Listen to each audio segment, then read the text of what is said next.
A paz do Senhor Jesus. Que Deus continue abençoando. Estamos aqui compartilhando com você esse vídeo. Vídeo esse que irá impactar o teu coração. Esse que vos fala é o diácono conferencista José Santos. E hoje eu quero te abençoar.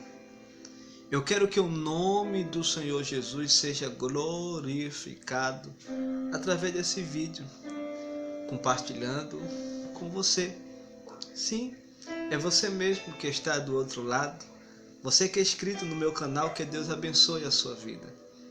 Que Deus recompense você por estar inscrito, por você compartilhar, por você curtir, por você ter ativado o sino para receber todas as nossas mensagens. Que Deus abençoe a sua vida. Compartilhe com os seus amigos, colegas, irmãos e irmãs, WhatsApp, Instagram, Facebook, aonde você quiser compartilhar. Você será um missionário, uma missionária, levando a bendita palavra de Deus. Hoje eu quero compartilhar com você com o tema: a presença de Jesus desde o Antigo Testamento. Jesus, ele se apresenta no Antigo Testamento de várias formas. Jesus, ele não só se apresenta no Novo Testamento, aonde muitos cristãos, aprendeu que se deve apenas meditar no Novo Testamento. Por quê? Porque entende que é no Novo Testamento aonde Jesus se apresenta, se revela, aonde nós conhecemos a pessoa bendita de Jesus. Mas não é assim. E hoje esse vídeo é especialmente para você. Você que precisa entender que o Antigo Testamento foi criado, foi escrito para que você também possa conhecer a pessoa bendita de Jesus, de um tipo, de uma figura, de várias formas. Vem aprender comigo? No livro de São Lucas, Evangelho de São Lucas, no capítulo 24, eu quero trazer como base dessa mensagem, palavra-chave, desse tema que estaremos abordando nesse momento. Lucas capítulo 24 é o versículo 25, 26 e 27, diz assim a palavra de Deus. Então Jesus lhe disse: ó nécios e lentos de coração, para crer em tudo o que os profetas disseram. Não era necessário que o Cristo padecesse e entrasse em sua glória? Começando por Moisés e por todos os profetas, interpretou para ele o que ao seu respeito constava em todas as Escrituras. Aqui Jesus, ele fala para aqueles dois homens que estavam indo no caminho de Emaús, triste, angustiado, cabisbaixo, porque sabia que Jesus tinha morrido na cruz do Calvário e que ele pensava que Jesus não tinha ressuscitado ou ressurgido. E Jesus, ele apresenta-se a ele, perguntando o que ele estava discutindo, conversando, no versículo 14, no versículo 15. E ele diz que a Jesus que ele estava conversando de um homem chamado Jesus de Nazaré, o profeta de Deus, né, que era poderoso em palavra, que era poderoso em obra diante de Deus e de todo o homem, de todos os homens. Jesus. E Jesus, quando escuta aquelas palavras de Cleópas e do seu companheiro que estava indo ou saindo de Jerusalém, ele responde para aqueles homens, chamando ele de nécio, que a sua mente era uma mente que tinha dificuldade, era lento para entender o que os profetas disseram através das Escrituras Sagradas. Jesus chama aqueles homens de pessoas que têm dificuldade de entender as Escrituras Sagradas de Deus. E aqui já se aponta para o Antigo Testamento, onde Jesus afirma que os profetas, ele já apontava para a pessoa bendita de Jesus. Está vendo? Que o Antigo Testamento, os profetas, Moisés e outros profetas, eles falaram da pessoa bendita através da Escritura Sagrada, através da lei, já falava, a profecia já apontava para a pessoa bendita de Jesus. Ele diz, começando por Moisés e por todos os profetas, interpretou para eles o que ao seu respeito constava em todas as Escrituras. Nós que somos cristãos, nós devemos entender que o Antigo Testamento é onde a gente primeiro começa a conhecer a pessoa bendita de Jesus Cristo. De forma figurativa, simbolicamente, de símbolo, de várias formas. Cristofania, de forma aonde Jesus se apresenta como a teofania de Deus, os anjos, e de várias formas. A Bíblia diz que o Evangelho segundo a João, no capítulo 1, João, ele apresenta Jesus Cristo como verbo, como uma palavra. No princípio era o verbo, e o verbo estava com Deus, e o verbo era Deus. Todas as coisas foram feitas por intermédio dele. Sem ele nada do que existe se fez. A vida estava nele, e esta era a luz dos homens. A luz brilha nas trevas, e as trevas não a derrotaram.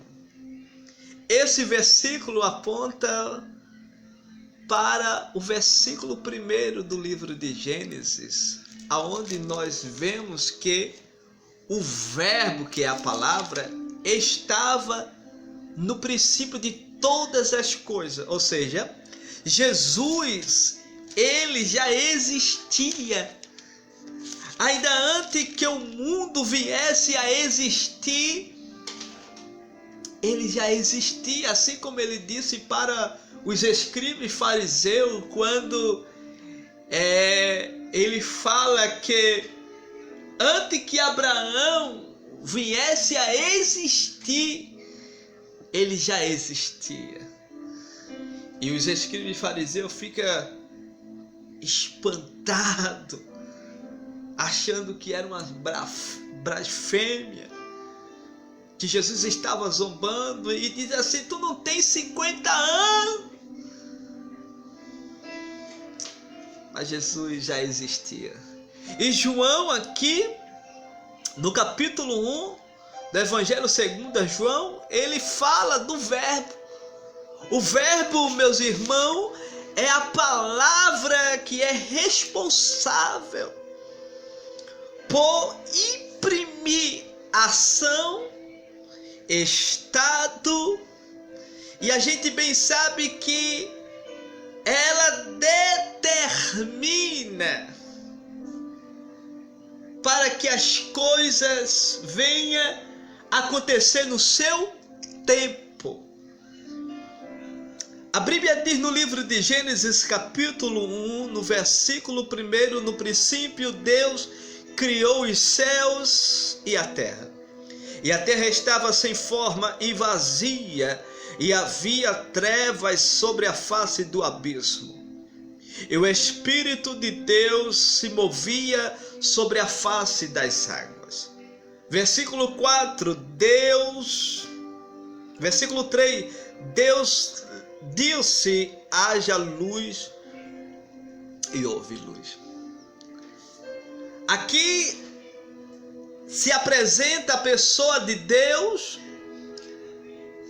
se apresenta a pessoa do Espírito de Deus, que é o Espírito Santo, que estava se movendo sobre as águas. E a pessoa que é a pessoa segunda da Trindade Santa se apresenta, que é Jesus, ele se apresenta na palavra que sai da boca de Deus.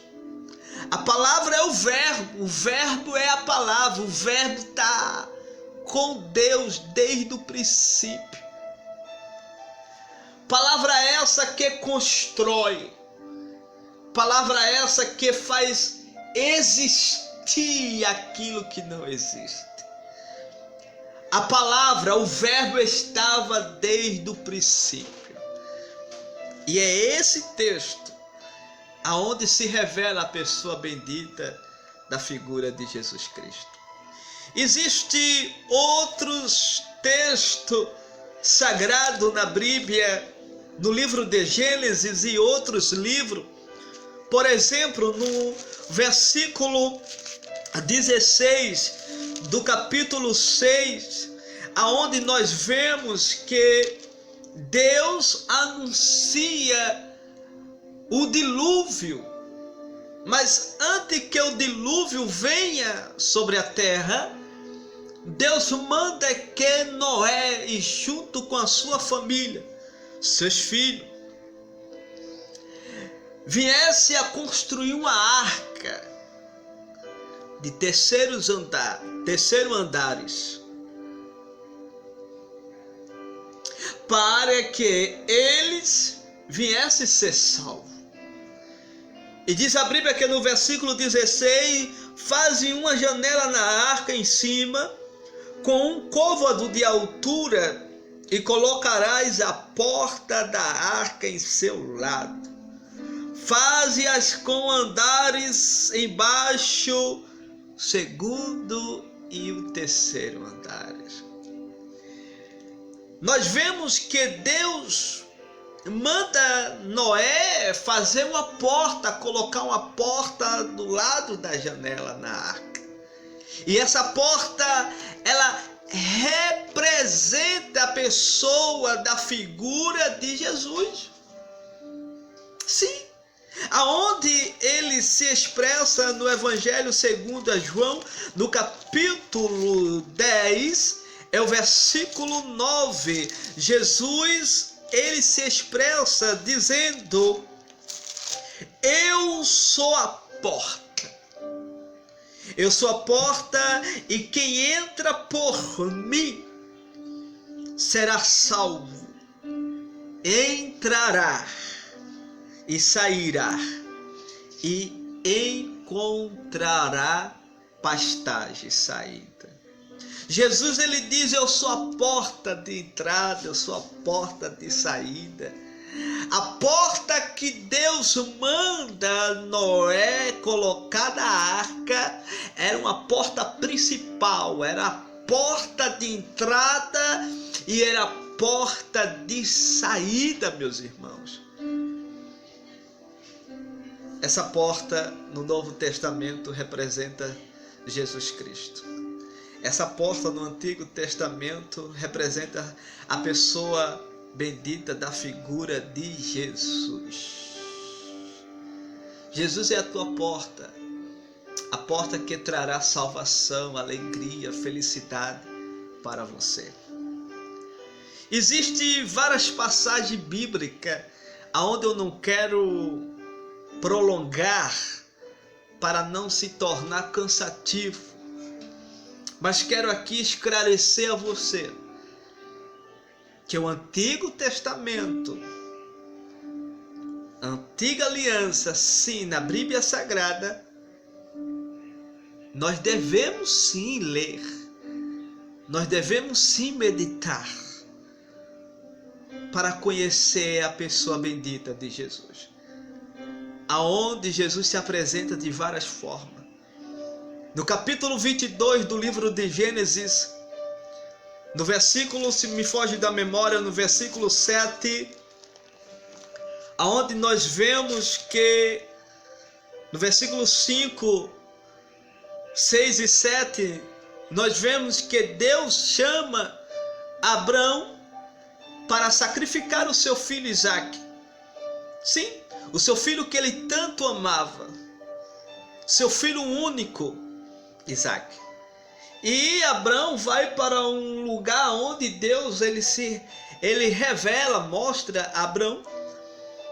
E ele pega o seu jumento, pega o seu servo, o moço, pega Isaque, seu único filho, pega a madeira, o cutelo, pega o fogo e vai para o lugar aonde Deus estava orientando ele a chegar.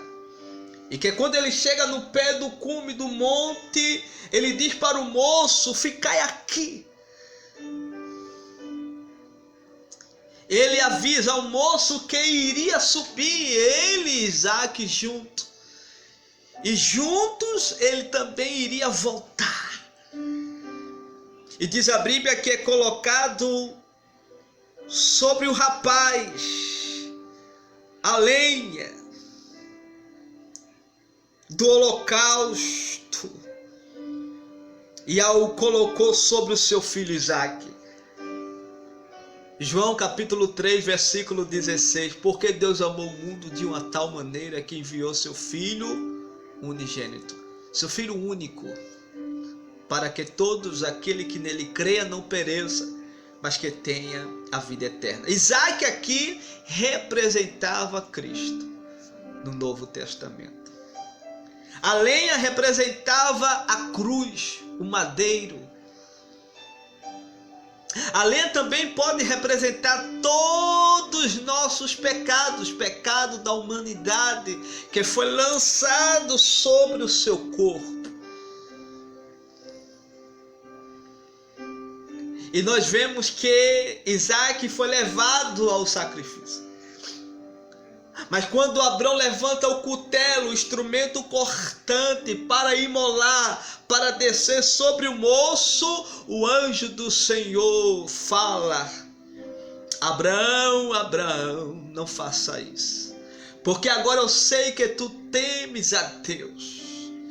E diz a Bíblia que quando Abrão olha de lado, ele observa um animal preso com o seu chifre sobre os galhos. Era um carneiro. E aquele animal estava agora representando também Cristo, que ia estar no lugar de Isaque. Isaque também pode representar eu e você. O animal também pode representar Cristo. Aleluia, aleluia. O cordeiro que tira o pecado pecado do mundo. A gente vê, meus irmãos, no livro de Isaías, no capítulo 53, versículo 7. Ele foi oprimido e humilhado, mas não abriu a sua boca. Como cordeiro foi levado ao matadouro, e como ovelha munda perante os seus tosquiadores, ele não abriu a sua boca. No versículo 3, ele foi desprezado e rejeitado pelos homens. Aleluia. Versículo 4, verdadeiramente ele tomou sobre si as nossas enfermidades e as nossas dores, levou sobre si, contudo nós o consideramos como aflito, ferido de Deus e oprimido. Que Deus continue te abençoando. Que o Espírito Santo de Deus venha invadir a tua mente, para você entender conforme a luz da palavra de Deus. Não adianta você ler a Bíblia e não entender, e não saber interpretar. Meu amigo, a partir de hoje, se você não ler o Antigo Testamento, aprenda a ler. Comece a ler, a meditar o Antigo Testamento. Não deixando de ler o Novo Testamento, mas comece meditando no Antigo Testamento, aonde nós conseguimos enxergar a pessoa bendita de Jesus de várias formas. Se você crer, se você está nos assistindo, deixe o seu comentário, deixe a sua opinião. Se nós que vivemos na graça devemos estar lendo só o Novo Testamento e rejeitar o Antigo, ou nós devemos ler o Antigo e o Novo. Deixe o seu comentário. Eu quero conhecer a sua opinião. A sua opinião é válida. É importante para a gente saber se vocês estão gostando dos assuntos que nós colocamos nesse canal para abençoar a tua vida. Que Deus continue te abençoando. Que o eterno Deus venha te ajudar nessa caminhada. E lembre-se de uma coisa: Jesus quer que você conheça as Escrituras sagradas dele, para você entender e conhecer de perto a pessoa bendita de Jesus. Que Deus te abençoe. Que o eterno Deus venha te ajudar. Lembre-se que lá em Gênesis, no capítulo 3, versículo 14 e 15, também fala da pessoa bendita de Jesus, aonde ele dá sentença para a serpente, que é o próprio Satanás, para a mulher, dizendo que ela teria dor de parto, e que através da sua semente, da sua descendência, iria nascer um que iria esmagar a cabeça da serpente, e que a serpente iria ferir o seu calcanhar, e que o homem teria que trabalhar para sustentar a sua vida. Jesus nasceu de uma mulher virgem, escolhida por Deus, para destruir todo o trabalho satânico de Satanás na minha e na tua vida. Esse versículo, capítulo 3, versículo 14 e 15, é um versículo conhecido pelos estudiosos teólogos como o proto-evangelho, o primeiro evangelho, aonde revela a pessoa bendita de Jesus. Que Jesus te abençoe e que você possa participar cada vez mais desse canal, se inscrevendo, deixando o seu like, curtindo e também deixando a sua opinião. Eu, o conferencista Diácono José Santo, eu te desejo, fique em paz. Que Deus te abençoe.